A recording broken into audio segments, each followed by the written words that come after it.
Pernah nggak sih Anda ngerasa hidup kita sekarang kan serba gampang ya, tapi kok rasanya ada aja yang kurang? Nah, hari ini kita bakal ngebongkar sebuah ide yang menarik banget dari Michael Easter. Gimana kalau justru kenyamanan modern inilah yang jadi biang kerok masalahnya? Aneh ya, kita punya semua kemudahan yang bisa dibayangin, tapi kenapa rasa cemas, gelisah, dan gak puas itu malah kayaknya makin sering mampir? Inilah paradoks zaman sekarang yang akan kita kulik bareng-bareng.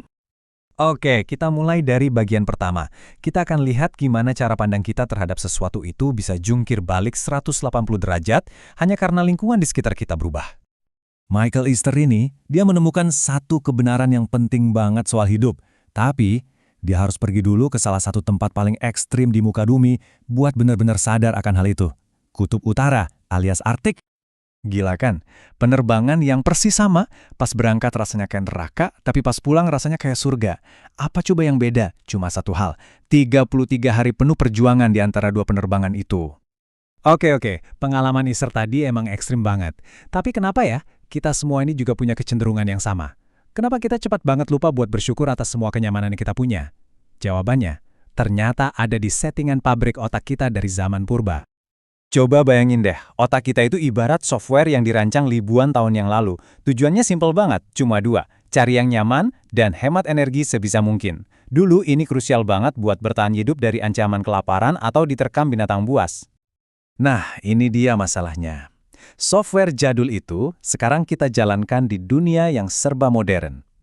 Dorongan buat selalu cari jalan pintas inilah yang bikin kita otomatis milih lift daripada tangga. Atau pesan makanan online daripada repot-repot masak.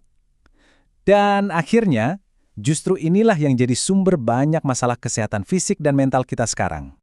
Lanjut ya, pernah nggak sih mikir, kok kayaknya hidup ini selalu aja ada masalahnya? Bahkan pas lagi adem ayem, ada aja yang bikin kepikiran. Ternyata ini ada penjelasan ilmiahnya loh. Anda pasti pernah dengar istilah first world problems kan? Kayak ngeluh karena wifi lemot gitu. Ternyata itu bukan sekedar bercandaan. Sebuah studi dari Harvard membuktikan kalau otak kita itu emang punya tendensi buat mencari-cari masalah. Jadi di studi ini, para peserta diminta mengidentifikasi wajah yang mengancam.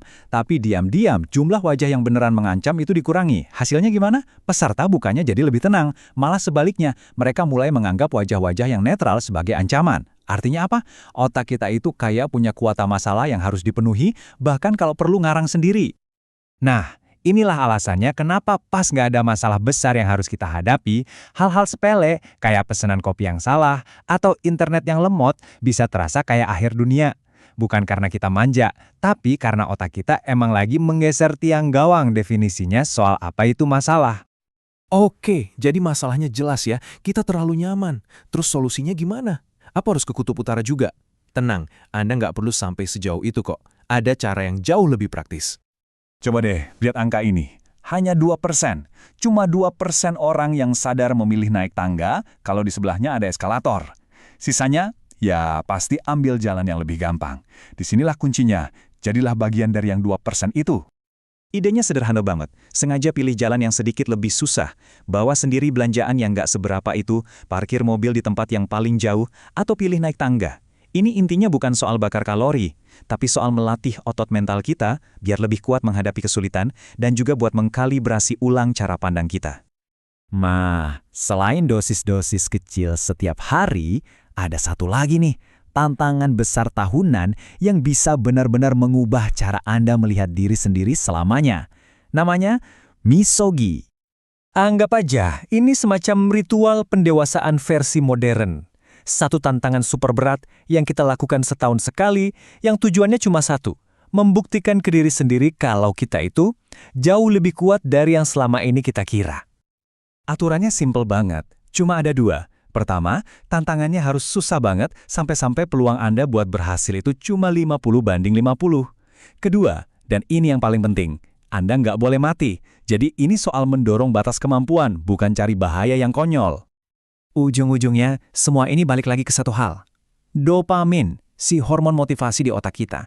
Pilihannya cuma dua. Apakah kita mau menghabiskan dopamin itu buat kesenangan instan yang gampang, kayak scroll medsos, atau kita mau menginvestasikannya pada usaha yang mungkin berat di awal, tapi memberikan kepuasan jangka panjang? Jadi sekarang coba deh renungkan, di mana tangga terdekat dalam hidup Anda saat ini. Bisa jadi ketidaknyamanan yang selama ini selalu Anda hindari itu justru adalah jalan tercepat menuju pertumbuhan yang sebetulnya sedang Anda cari-cari.